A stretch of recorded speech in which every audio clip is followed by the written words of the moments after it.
It's on.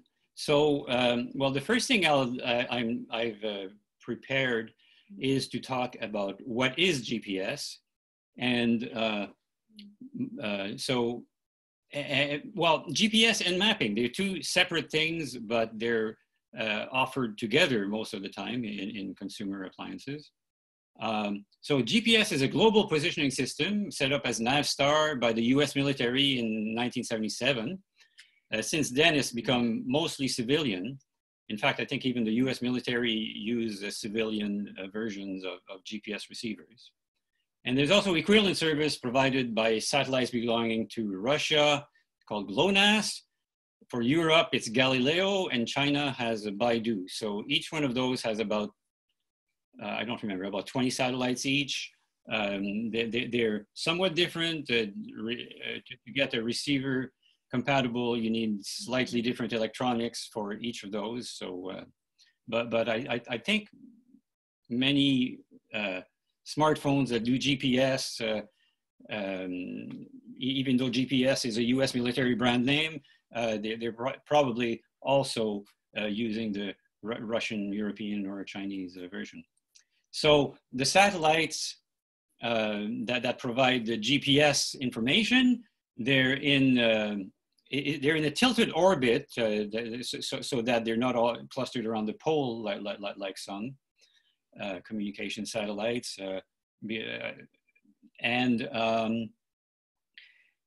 So each receiver, for example, an iPhone, will receive data from at least 4 satellites before it can give you a good position.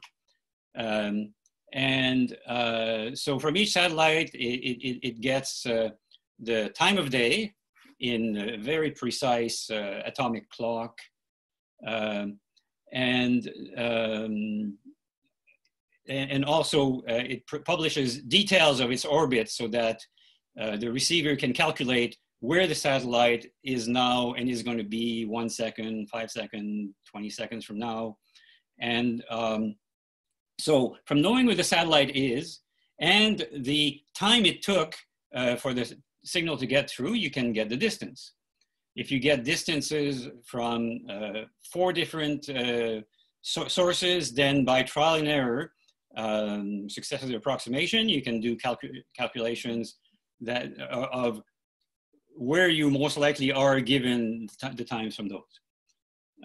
So you get a set of 4 numbers: clock time, latitude, longitude, altitude. The satellite also sends some other information, but that's the important one.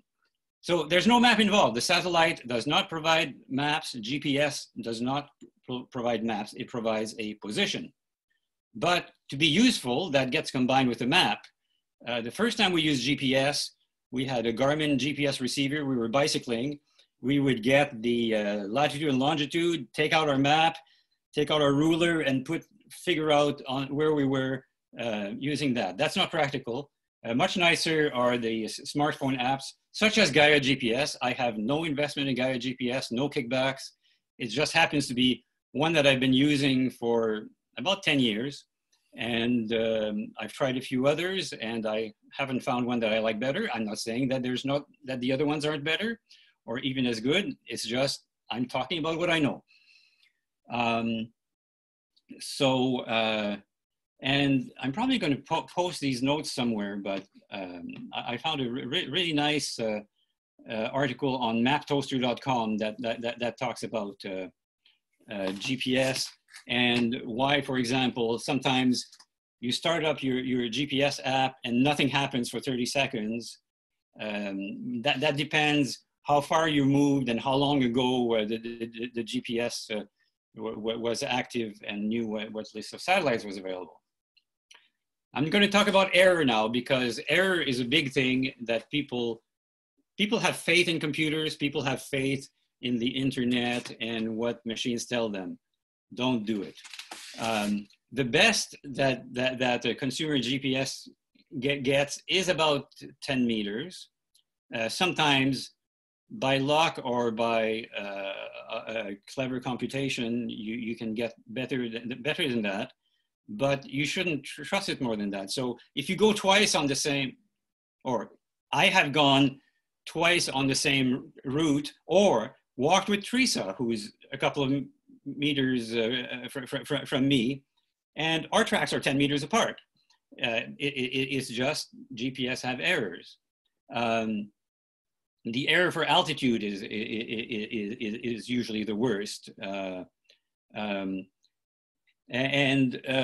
of the things that people quote when they finish a hike is how many kilometers they've walked, how many meters they've climbed. Again, that's a flaky number, or pardon me, it's a number with error bars. If you look at a detailed GPS track, it looks like you put your GPS on your dog and it ran from tree to tree diagonally across the trail and back. Because every measurement of GPS has some error. If there are trees or buildings in the way, there's more error. And so all that running back and forth gets added to your total. So if you have 5 people telling you how far their GPS went today, you should take the smallest number, and even that might be high. A really bad or dramatic example, we went up to Mount Seymour from North Vancouver last month. And when we passed near the power line, the GPS track did a bungee jump down 100 meters and then back straight up. And that was added to the total. So we've talked about positioning. Now I'm going to talk about maps. So the maps that you can display on your smartphone, they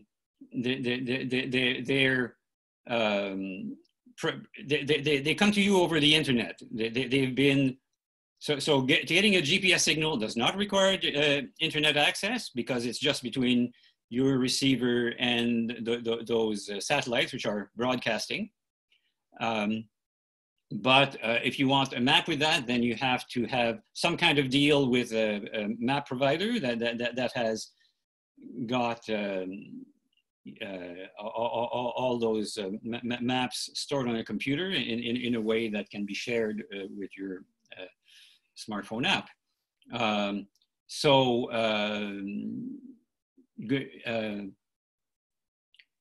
One nice thing that you want to have in a map for hiking is that you can see the map even when you don't have internet access at that moment. Many apps, including, you can get Google Maps to do this as well. GaiaGPS has 2 ways of loading maps in advance onto your computer or iPhone. And that's called caching, so the first method is if you look at a map, so I'm looking at GaiaGPS, and I ask it to show me a map of some location. GaiaGPS on my phone will connect to the GaiaGPS server and say, send me the maps to cover 2 kilometers, reasonable scale for this size of screen. And it will keep the map until the memory is full. So if you move along the trail, it will download more maps, or tiles they're called, little piece of map. And when the memory is full, the storage on your iPhone, it will discard the one that's oldest, that presumably you don't need anymore. This is some service you can get with either the free version or the paid version of GaiaGPS. With the paid version, you can also ask GaiaGPS to store some maps in a separate storage area on your smartphone that will not get deleted by usage. So that's one difference between paid and unpaid. And So I have a question on the chat. Tamina asks, will download map even as you move along? Yes, it will download more maps as you move along, but only if you have internet access at that moment. So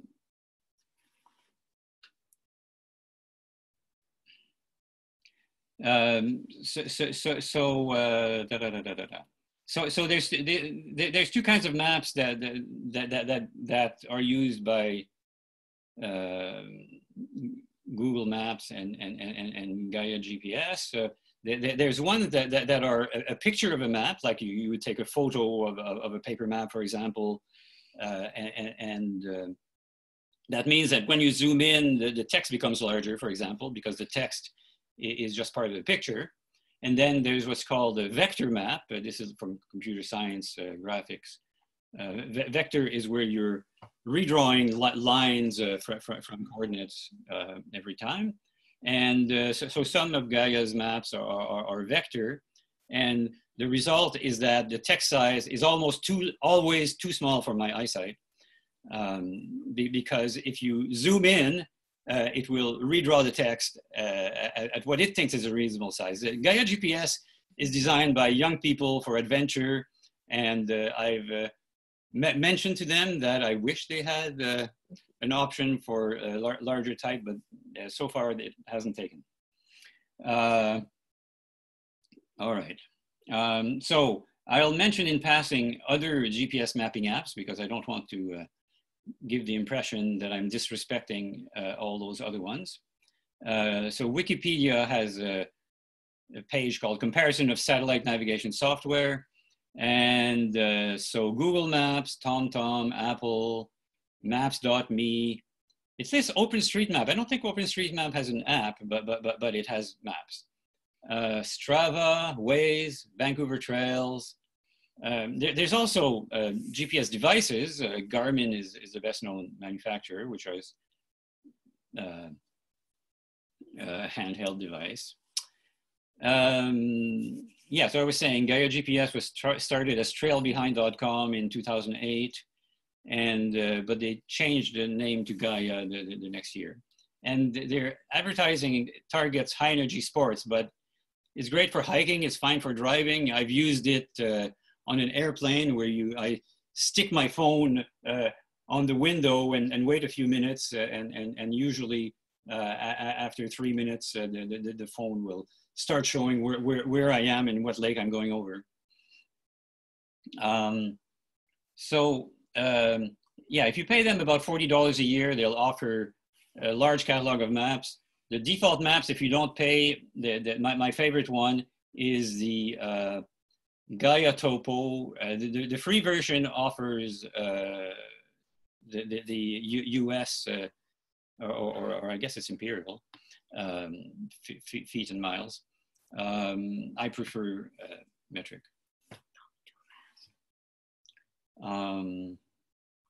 Okay, so I'm going to now move to the share a website and show how to use the planning feature for GaiaGPS on a hike. So I'm clicking on share screen.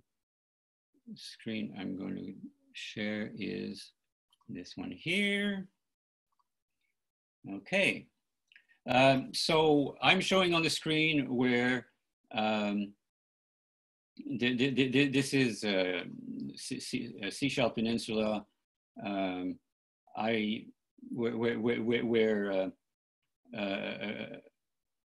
Was that 2 weeks ago? 2 weeks ago. Yeah. We went from Langdale to Langdale Falls and on to this other place. Let me zoom in here. And so these are actual tracks that I've followed.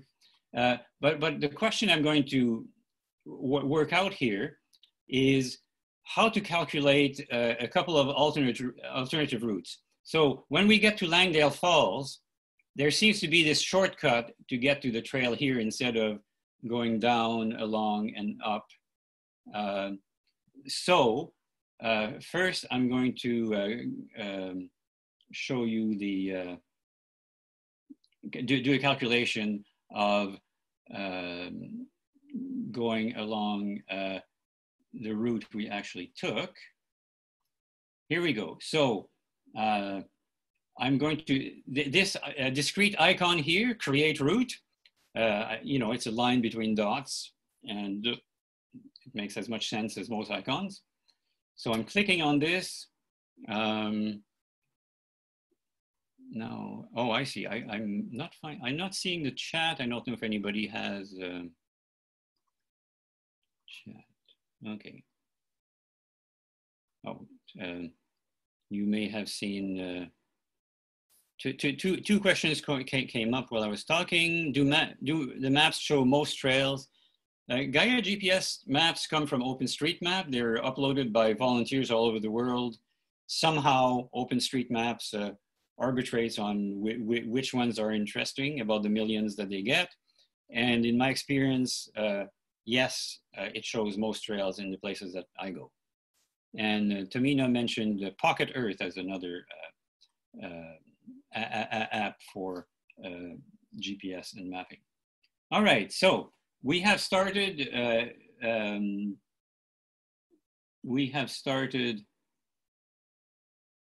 pardon me, okay. I'm in the option of planning this route.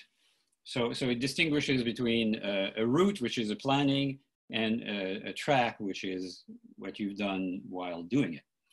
So I'm going to choose straight line. So we were waiting at, this is where you can go down with the rope aid down to the falls, but I'm going to, so we were at the top of this hill. I'm clicking here, whoops, click, there.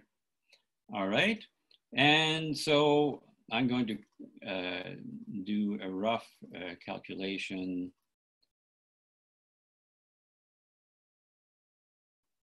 I'm click and hold. That's the way to, you can do usual things of moving the map, changing the zoom. So click, click. It's kind of slow. Click, click, click, click. I'm going to drag the map down now.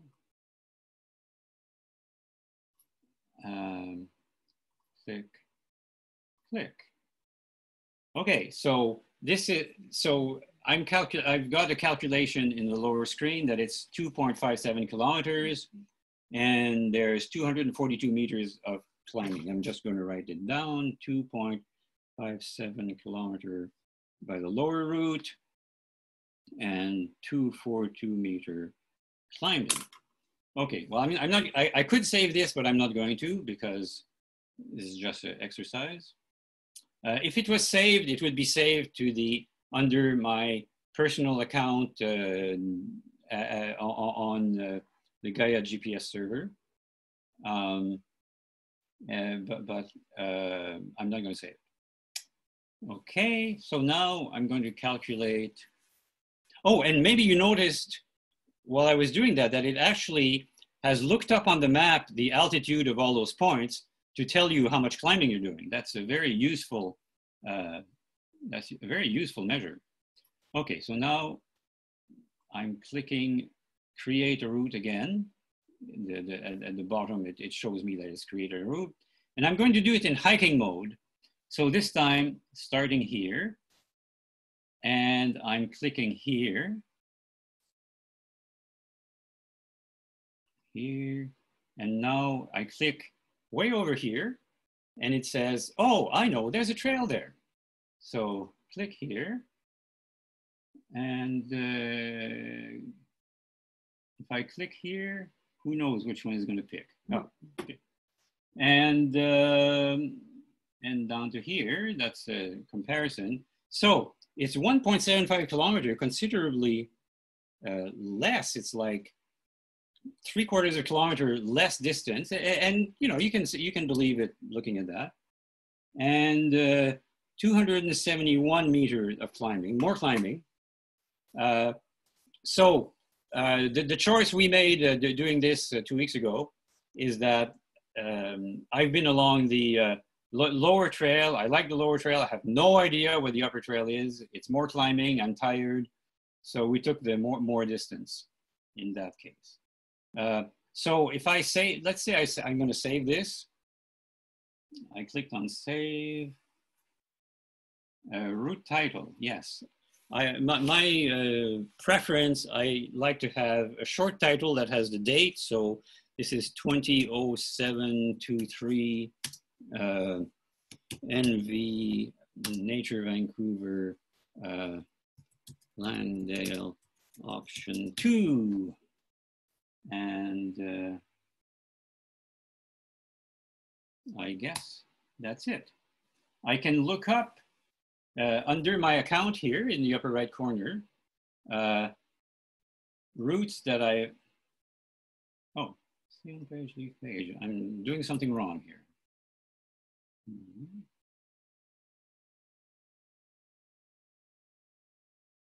Okay, if I close this, now is it going to say that it's safe? No. Well, I don't care because this is not important to me. So leave page. And so the GaiaGPS has this list. Okay, so here's NV Langdale option 2. And now I'm going to switch screens. New share.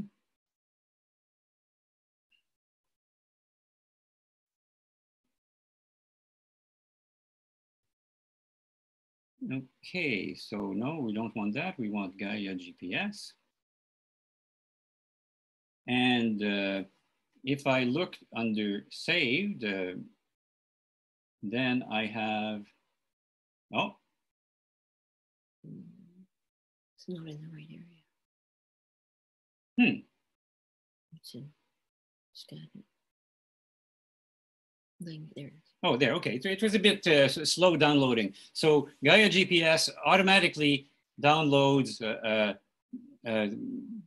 but it takes 30 seconds longer than expected, the stuff that I put up on the server. And this way, for example, Teresa and I share an account. So we can go from her phone to the server, to my phone and share places we've been. Here today we went to Rhododendron Flats and walked around. All right, so that's the view on the iPhone. So what's on my agenda for today? Are you going to do the same when you did in straight lines as a curve or circumference? No. I just showed the two different modes. One with straight lines, one with curves. The reason that I sometimes use the straight line options when planning a route is that it's happened to me that and it's probably happened to all of you with Google Maps, that the software has a totally different idea of what's a reasonable route to take than you do, and will take you to a 5-kilometer detour for something where you just have to cross over a fence, or and so if you want to override what GaiaGPS thinks is the quickest direction, then you have a choice. All right. I'm going to show you on how to plan using the phone. So the planning function is similar. So let's see now. Let's see. Let's say I want to go up Silver Daisy Trail. So it's quite straightforward. You touch hold, and it tells you, here's your starting point, just 142 kilometers away. Well, normally it would be near where you are, but that's okay. So now let's see. I'm going to touch here. Oh, I see. So it's not. it's not following the trail. So I'm going to move this. I touch it, and then I move it to here. I touch this button. It shows me, and I'm going to move that to here. I'm being pretty rough here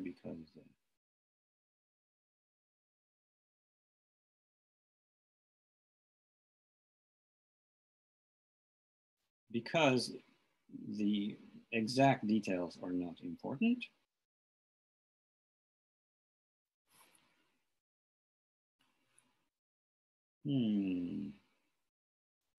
Okay. All right.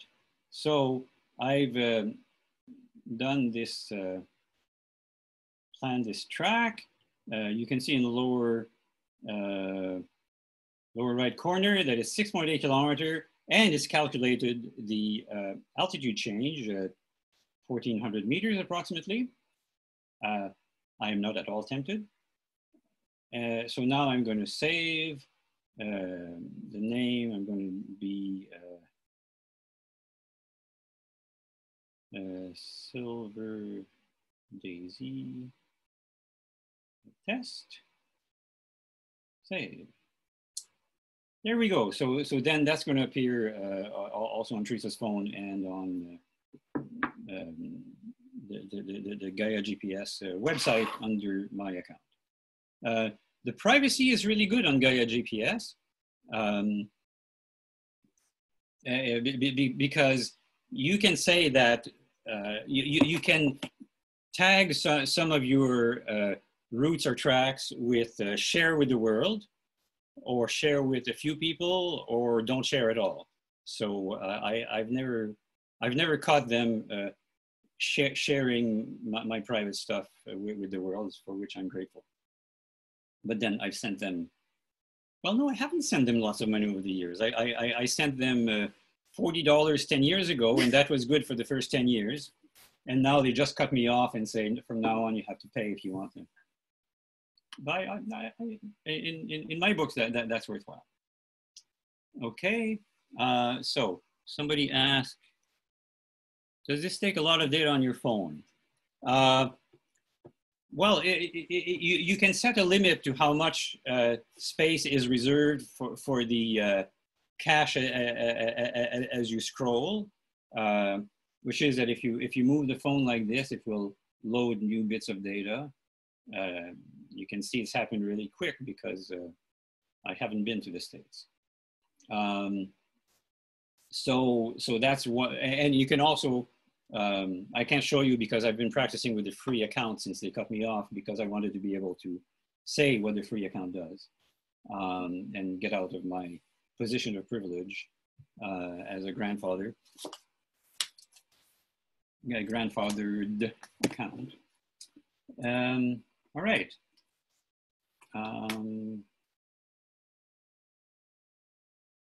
So use GaiaGPS on a smartphone to plan a hike. That's done.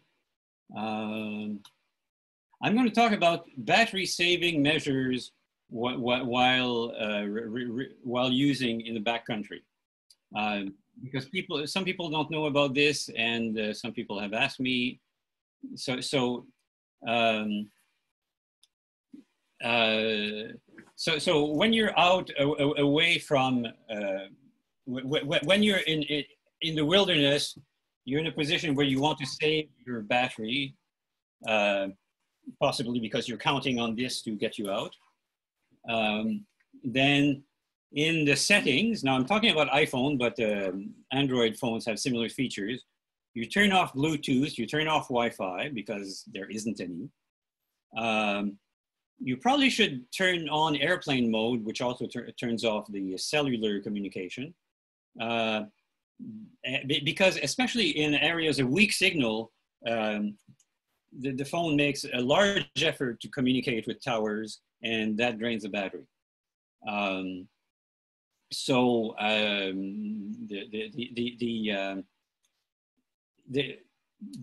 Also, the third item that I recommend is the battery saver option. So again, on the iPhone, under settings, you get to there's a setting there called battery saver. So what that does is it slows down the GPS, dims the screen, and makes your phone go to sleep faster. Again, to say, because having the screen on uses a battery. So all these clever tricks to reduce battery usage. Okay, so that was, oh, I was going to show you on the iPhone. So on the iPhone, it's under settings.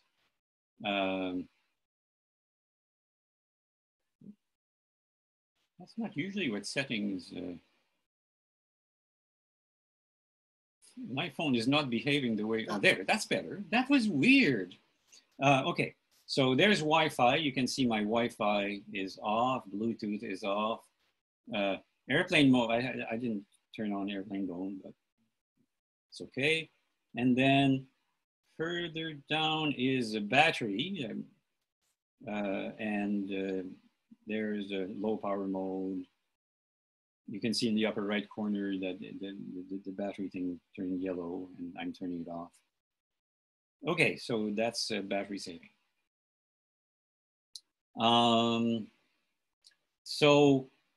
The way you record a track in GaiaGPS, so I'm going to now tap in the upper middle.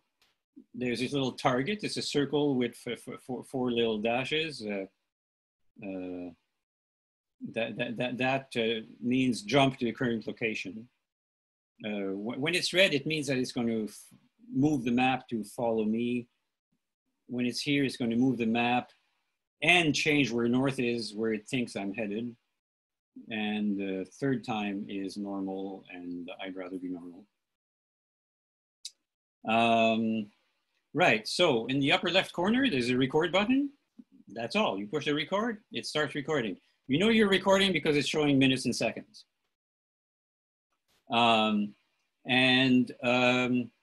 There is a, when you tap those minutes and seconds again, then it comes up with this, so cancel means, oh, I didn't mean to push that button. Pause recording it's a good idea if you have, if your brain is working well. I don't use it anymore because, you know, I stop for lunch, pause recording, start after lunch, and I've gone 5 kilometers before I remember. So I just leave it running during lunch. But you could pause recording and unpause. So finish track, it offers you a menu. Where are you going to save it? It offers you several options of pre-recorded titles, but my favorite is the year, the 2 digits for the year, 2 digits for the, what month is it? So July 23, and then testing record track.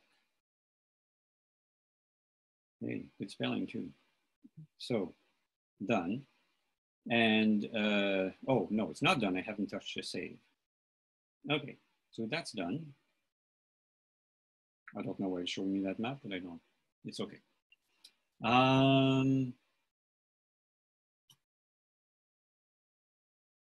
Okay, so now we're going to move to the GaiaGPS site and review some track and see how you can get,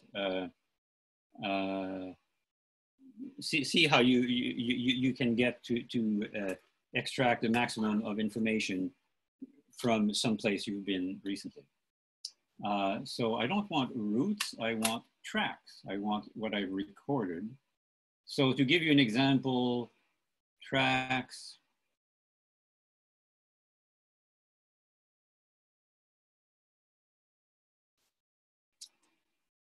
Okay, so yeah, let's take the Langdale one again.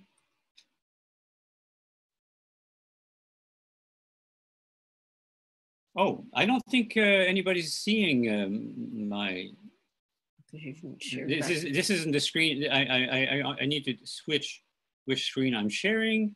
So that's this one. Yes, okay, now it's showing a green line around.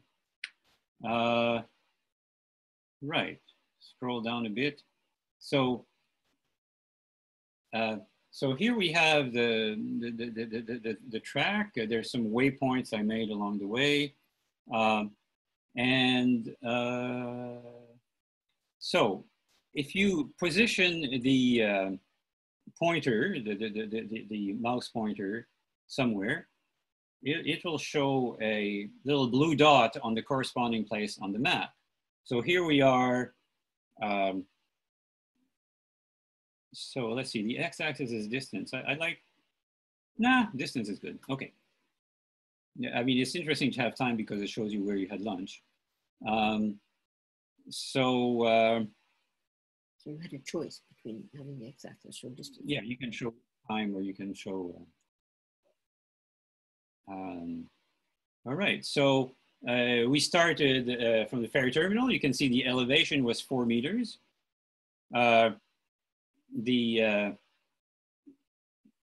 Well, I'm not embarrassed at the speed. I mean, I managed to get as far as 4 kilometers per hour at the peak time, and that's pretty good for me.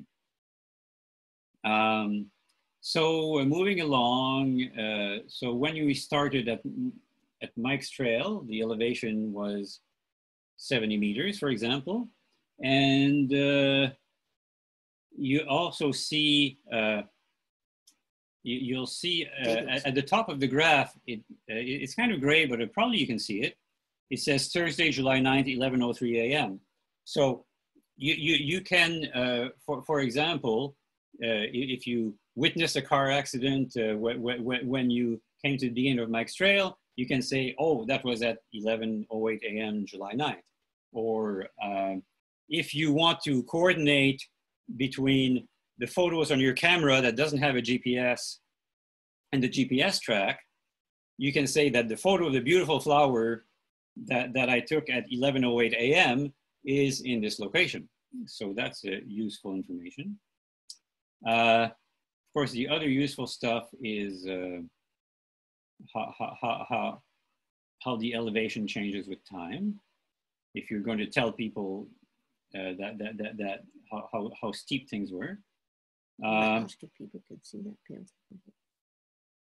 Yeah, so if anybody is having difficulty, or if what I say doesn't make sense, or if you don't see what I'm talking about, I hope one of the 36 participants will let me know in the chat, or even turn on your microphone and say, hey, but hearing no complaints, we're okay. So here is an example here where I went from elevation, so elevation is in blue,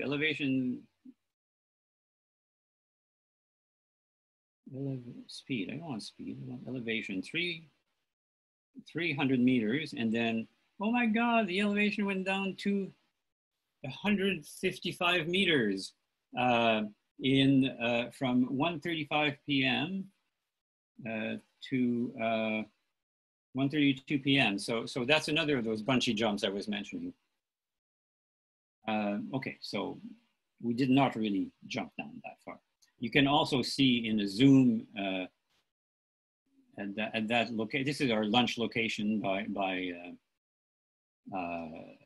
the creek here. We did not go up and down and sideways. We just followed the trail, sat down, ate our lunch. But that's GPS for you. You get used to it.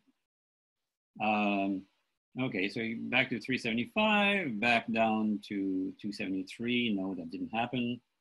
Oh, actually, maybe some of that may have happened. There's some up and down along the trail. This was a long slog up this the trail. This is a Sidewinder trail. It's a very long. It's like, I think you go up.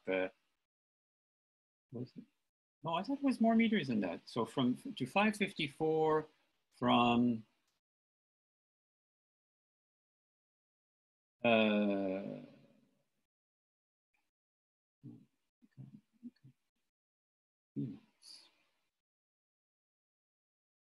399 to 550. So that's 150 meters. And the distance from here to here. Anyway, okay, so that was a steep slog. And you can see that it's a pretty steep climb. Then it's a reasonable along the top, and then it didn't seem so, well, it's not as steep. And then we went down to Langdale Falls. None of us felt the urge to go to the best viewpoint at the bottom of the falls, where you go down a muddy slope with a rope. But there's also a very good viewpoint a little bit south of the falls. Okay, so that's getting statistics out.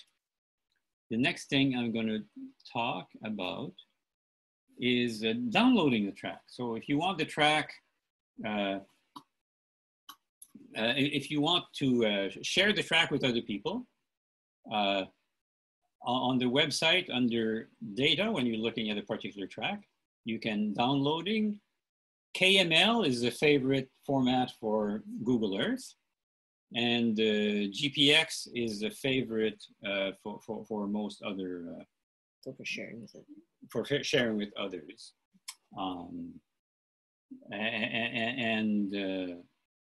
Yeah, and there's software to convert, but I haven't got it.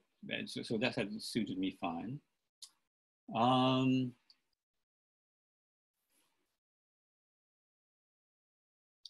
Okay, there was a question about adding a waypoint.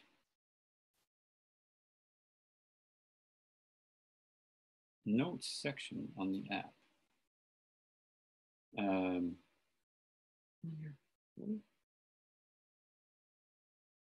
All right, so the two questions is, how do you add a waypoint? And can you demo how to add notes?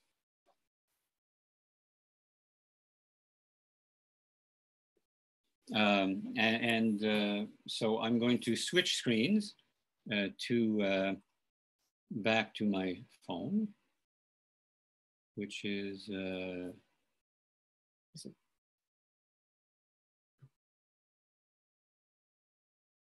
okay. So where are we? Map. So how do I add a waypoint? So if I want, are these?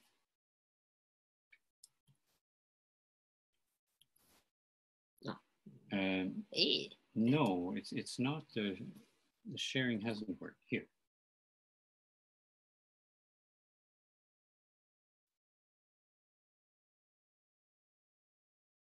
Okay, so no, that's wrong. Oh, okay. So you should be able to see the app on my phone. So at the top, the second control from the right is a little plus with a circle.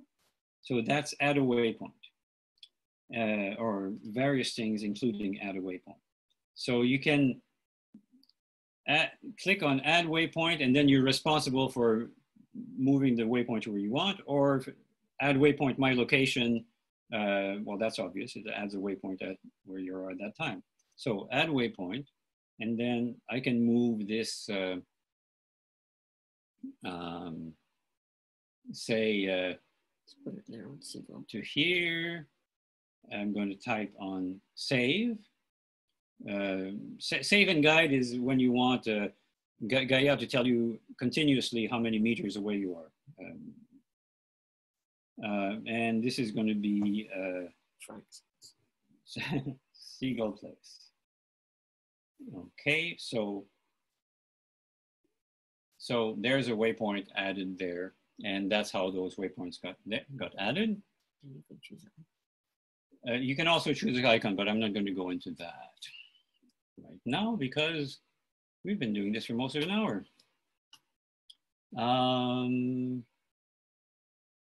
Next question, notes, right. So I'm looking on the app and I don't see notes, but on the website I saw notes. So I presume that's what you were referring to. So I'm going to go back to the website and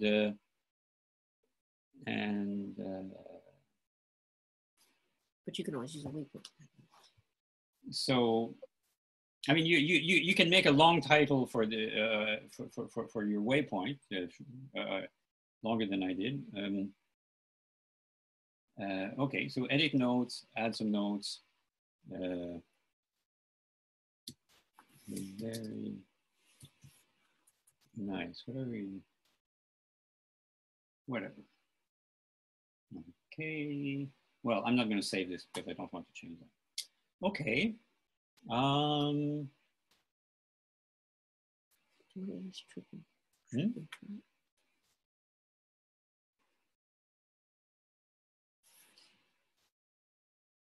Okay, I don't understand Tamina's question. Later, will you use a trip function? Oh, the trip function on the phone. Sure, I'll show you the trip function on the phone. Okay, so iPhone, iPad by. Okay. All right, so at the bottom, so there is a view of map. The trip is telling you statistics about some track. So say I'll pick this purple track here, which is January 15th, I went for a walk. Oops.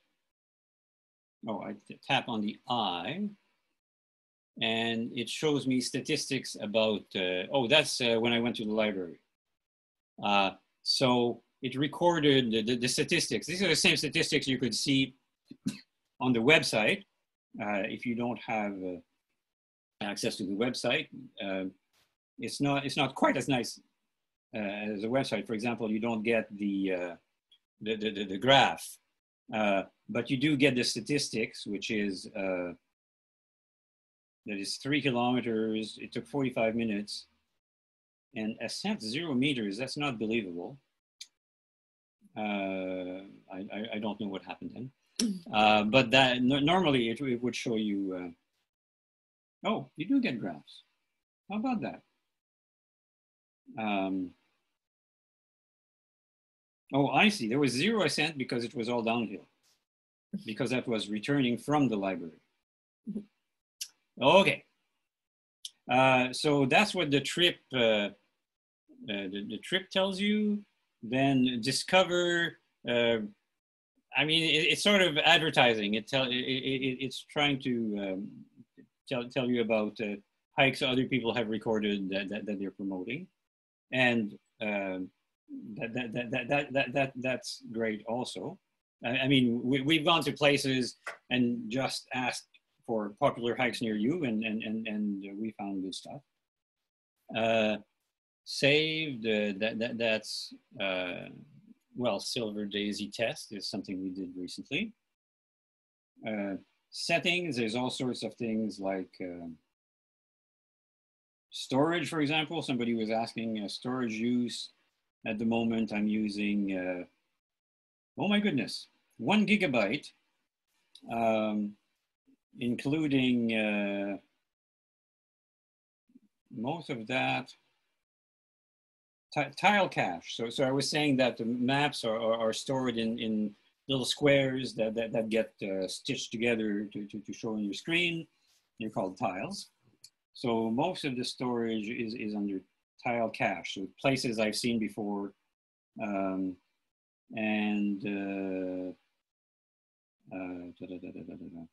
Right, so maps, that's interesting. It's got some previously stored maps. It's probably, like if I try to store maps in that section, like where it says maps Gaia Topo, it probably wouldn't let me. It would say, pay me first. Okay.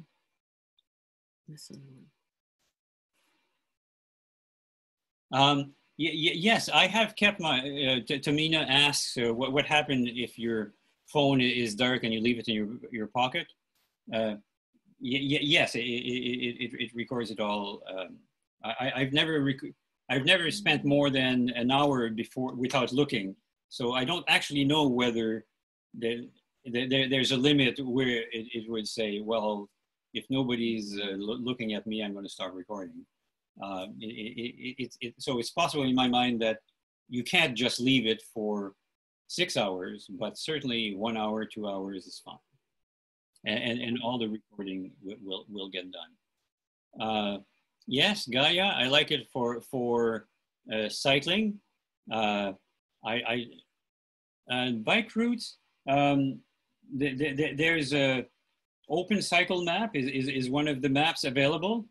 In GaiaGPS. It's produced by a civil society group, Open Cycle Map, associated with OpenStreetMap. Now that you don't have access to that map, those maps through the free version of GaiaGPS. Yeah, and I don't. Yeah, I think BC Backroads is one of the. I'm not sure, Jorma, what certainly it's not available in the free version, the BC Backroads. What is it? I'm sorry? What ones are the free maps are, sorry.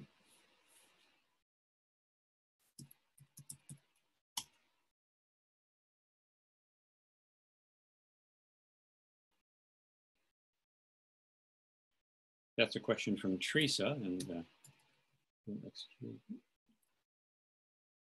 I didn't make a note. I think there. Oh, but can you?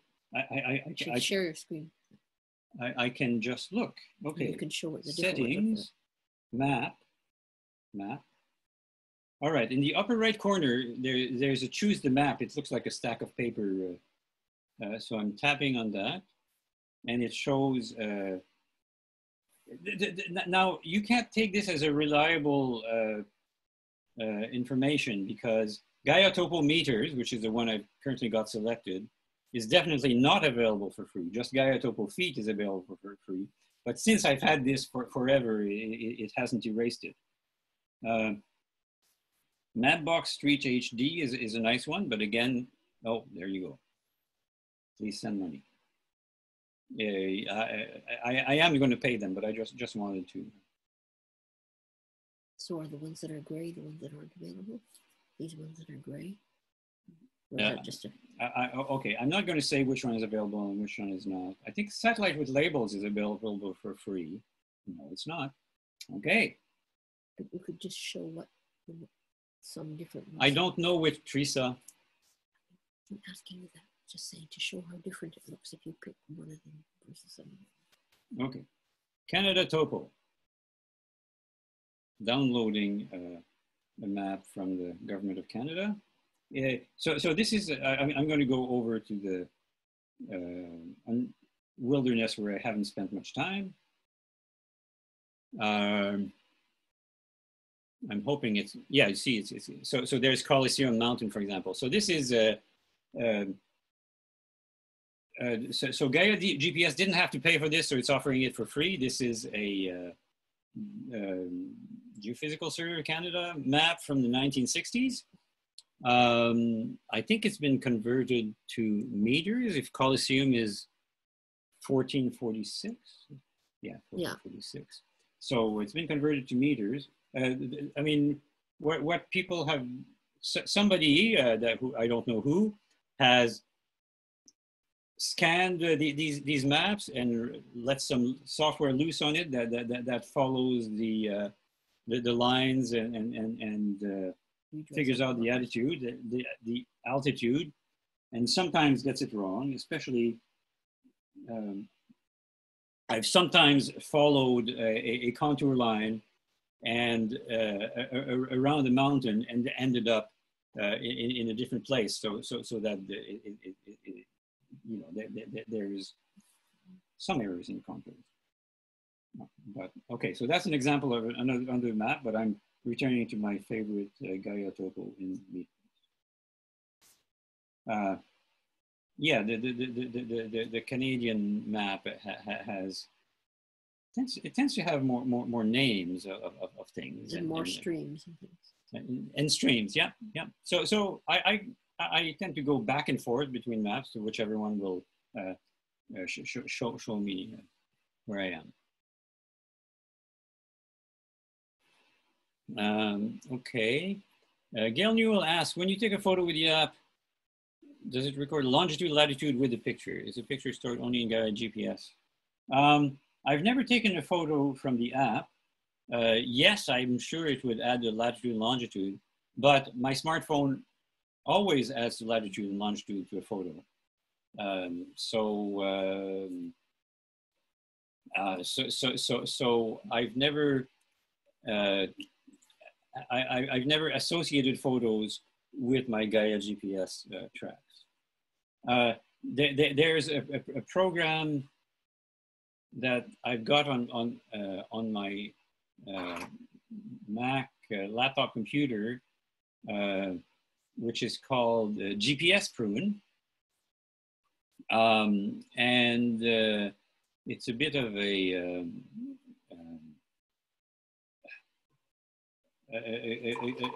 geeky thing where you have to know a bit to install it and make it work. But it will, if you have downloaded a GPS track that includes the time and location of where you were at every minute, and a photo that includes just the time where the photo was taken, it will insert the time of the photo, pardon me, the latitude and longitude into the GPS section of the photo.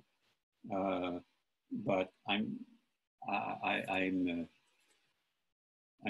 getting hoarse now and tired, and I'm not going to talk about GPS Prune, but I will send some information about that. And I also, I think, mentioned as a teaser that I might do a Google Earth flyover. I don't know if anybody's interested in that, or I could do that very quickly. So if anyone says yes, do the Google Earth, then I'll do that.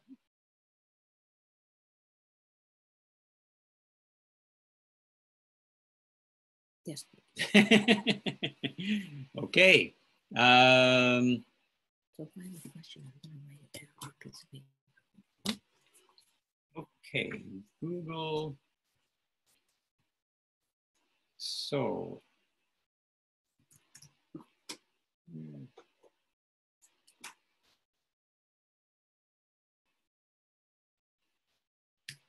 All right, so I'm going to change the sharing. Sharing Google Chrome new tab. All right, so earth.google.com. Oh, it jumps to google.com/earth. I guess that's the official. So you have to be using the Google Chrome or have downloaded the Google Earth app. So it's either a web browser, Google Chrome, and in that you ask for google.com/earth or download Earth. So, okay. Oh, launch Earth. Okay. And when that's launched, I will move to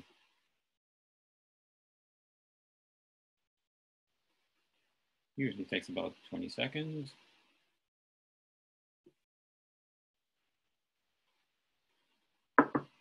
Over the years, Google Earth has gone from being an app on your computer or smartphone versus being a website. So I've got the website, but I know that there's an option. So here are we. Okay, here we are in Langdale. I'm going to display the track. How do I do that? Oh, I can. Okay, in triple dash project.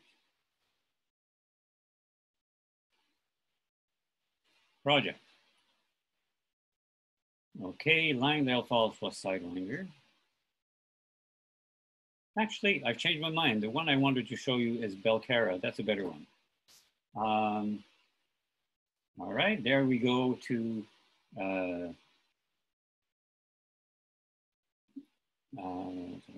how did that disappear? Oh, I won't bother.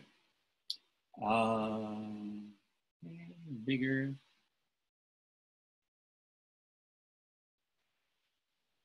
All right, so here's a track that I recorded last month when we went to Belcarra. We started with Belcarra picnic area, went around to Admiralty Point, and then we started exploring. So we went some places we'd never been. I suspected we were going to go high, and in fact we did. So,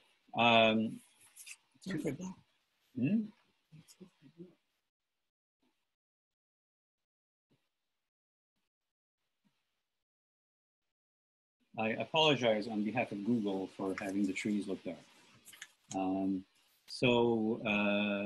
Let's see now. So you drag the mouse to move around. You can click on plus minus to zoom in, zoom out. And if you want to tilt and get a side view, which is what I intend to do now, on the Macintosh, you hold the command key. I think on a Windows system, it would, I don't know if there's a command key. I think it would be a Windows key, but I'm not sure. But there's one of those keys to the left of the spacebar. So I'm holding the command key, tilting, and I'm dragging some point. So tilting some more, zoom in. So the idea is I want to do here,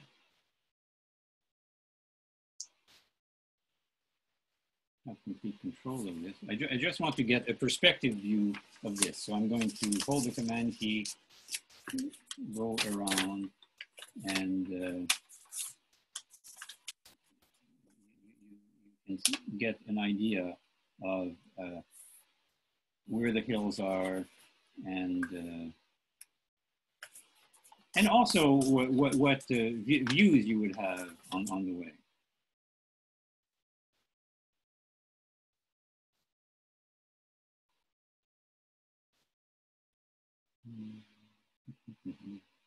And here we are going down to the Belcarra picnic area after going up. Okay, so stop share. Oh, I have another question. Teresa wants to know, how often does Gaia add a point to your track? Can you change a setting to save memory or battery by adding fewer points? I don't really know the answer to that. There isn't an explicit control. I believe that when the phone is in battery saver mode, that the system that's controlling the GPS on behalf of Gaia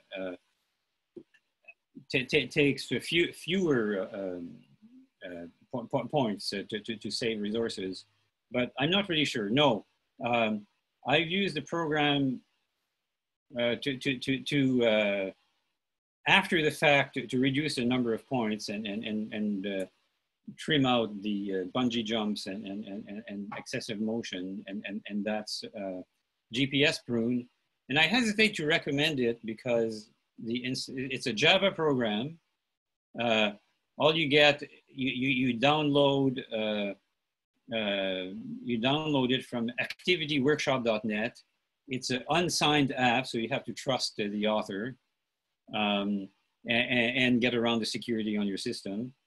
And so I'm not really recommending it. There probably are other apps that will smooth out from 1 million points every few seconds to a point every 5 minutes, but I only know the one.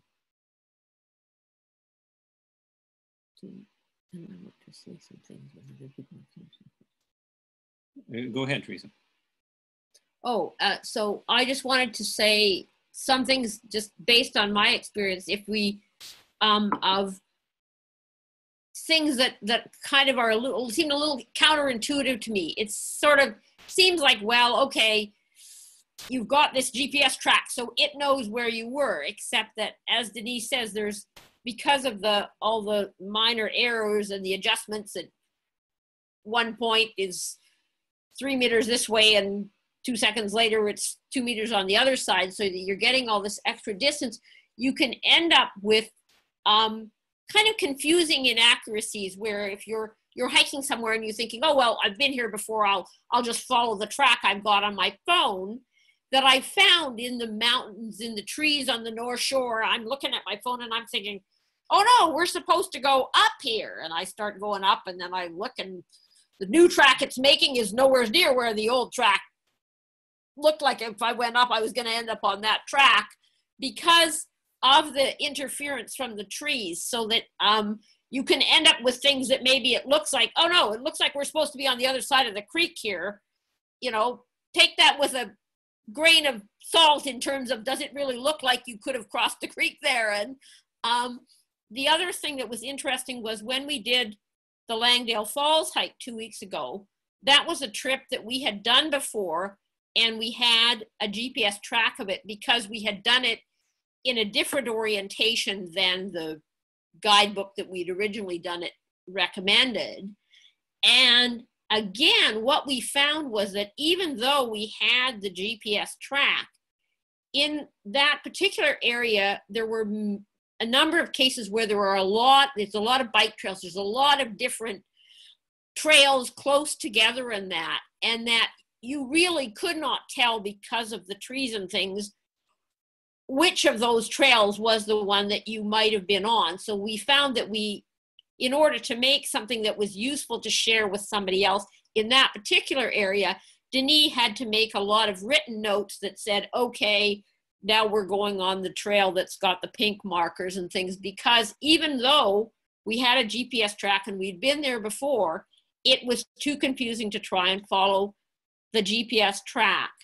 And really the variation between phones can be enormous. When Denis and I when I had my Android phone, we would do the same hike side by side and have done, 3 kilometers difference over a 12-kilometer hike.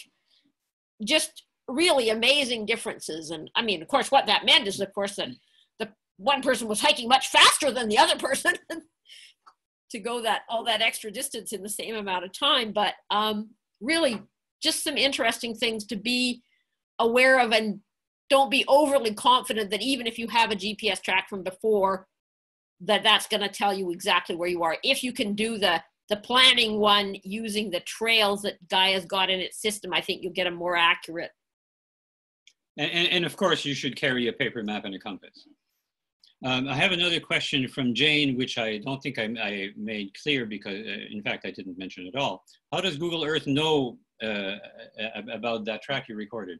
I previously, yesterday when I was, not 2 days ago when I was practicing, uploaded it through the projects section of the Google Earth menu. So I downloaded the KML version of the track from the GaiaGPS website into a file on my computer, and then started up Google Earth in the google.com/earth website, and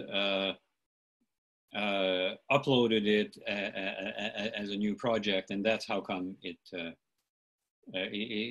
knows. I mean, Google likes to track you, but no, that's not how it got it.